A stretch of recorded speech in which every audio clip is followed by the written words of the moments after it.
വർണ്ണങ്ങൾ വാരിവിതറി പള്ളുരുത്തി ശ്രീ ഭവാനീശ്വര മഹാക്ഷേത്രത്തിലെ കാവടി ഘോഷയാത്ര.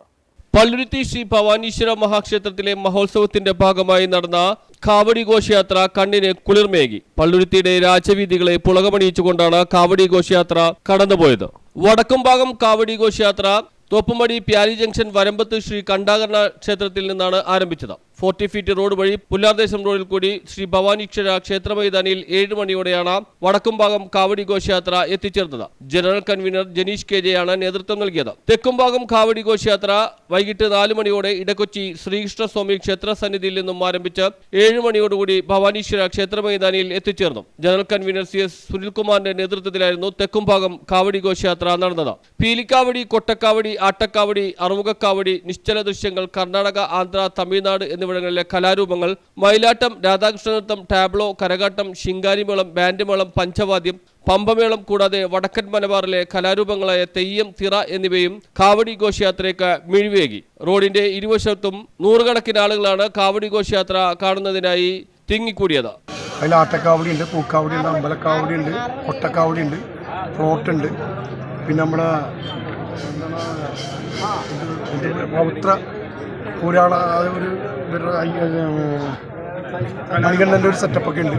പിന്നെ ഇങ്ങനെയുള്ള കുറേ ഐറ്റംസുകൾ നമ്മൾ ഇറക്കിയിട്ടുണ്ട്. എല്ലാം പെട്ടെന്ന് ചോദിക്കുമ്പോൾ നമുക്ക് ഈ പറഞ്ഞ പോലെ തോട്ടത്തിലായതുകൊണ്ട് അത് പറയാൻ സാധിക്കുന്നില്ല.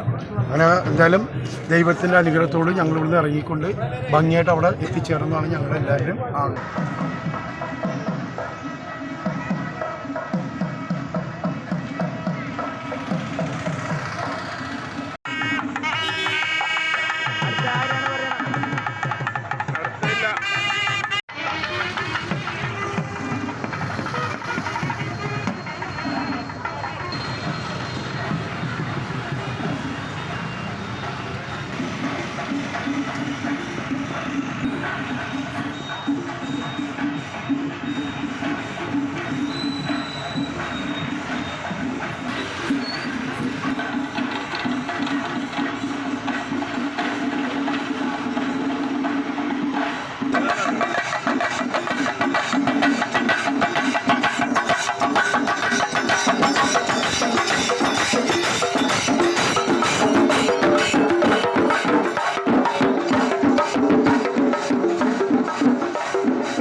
News bureau, Palluruthy.